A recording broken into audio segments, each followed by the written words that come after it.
আপোনালোকে ক'ত যায়? হেমন্ত বিশ্বাস কিয় ভাল পায়?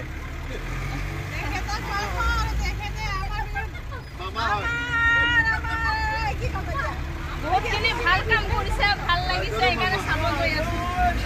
এইবাৰ ইলেকশ্যন আহি আছে, ভোট তাকে দিম বুলি ভাবিছো, সেইকাৰণে কৈছো। আমাৰ কাৰণে যদি ভাল ভাবে, ভাল কৰে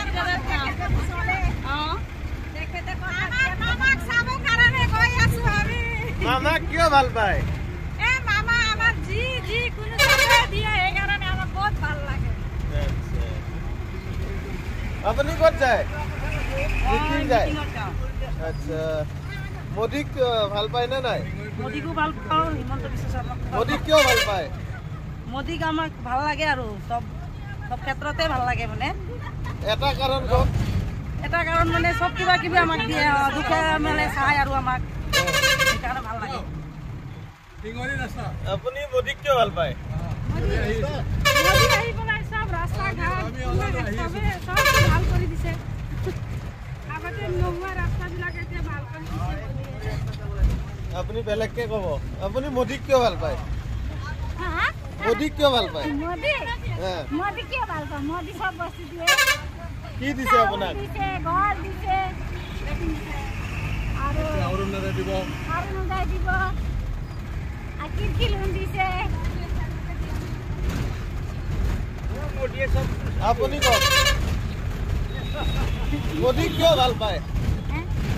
মোদী ৰাস্তা ঘাট বনাই দিছে, ৰেচন কাৰ্ড দিছে, অৰুণোদয় আঁচনি দিছে। এতিয়া ফৰ্ম পাইছো আৰু আহিব আৰু পইচাটো। মোদীক কৈ দিয়ক যে অৰুণোদয়টো অলপ সোনকালে দিয়ক। অৰুণোদয়টো যদি সোনকালে দিব লাগে, তেতিয়া আমিও ভোট সোনকালে দিম, চব মিলি পেলাই দিম। মোদীক টানিব লাগিব, আনিব লাগিব, গাড়ীত বহাব লাগিব, আৰু জিকাব লাগিব। আচ্ছা, আপুনি কওক, মোদীক কিয় ভাল পায়? सबका साथ सबका विकास ইয়েছ, এইটো শুনিবৰ কাৰণে চাই আছিলো মই। আৰু আপোনাৰ প্ৰধানমন্ত্ৰী ৰোজগাৰ যোজনাৰ অধীনত গাঁৱলীয়া ৰাস্তাবোৰ পকা হৈছে। তাৰপিছত আমাৰ ফ্ৰী গেছ, মহিলাসকলৰ কাৰণে ফ্ৰী গেছটো পোৱাৰ কাৰণে মহিলাসকলৰ বহুত সুবিধা হৈছে। তাৰপিছত আপোনাৰ আমাৰ অসমৰ মাননীয় মুখ্যমন্ত্ৰী হিমন্ত বিশ্ব শৰ্মাই এটা অভিলেখী আঁচনি অৰুণোদয়, এইটো অৰুণোদয় আঁচনিৰ ক্ষেত্ৰত মহিলাখিনি বহুত লাভান্বিত হৈছে। এইটোতো নৰেন্দ্ৰ মোদী চৰকাৰ হোৱাৰ কাৰণেহে তেওঁ কৰিব পাৰিলে।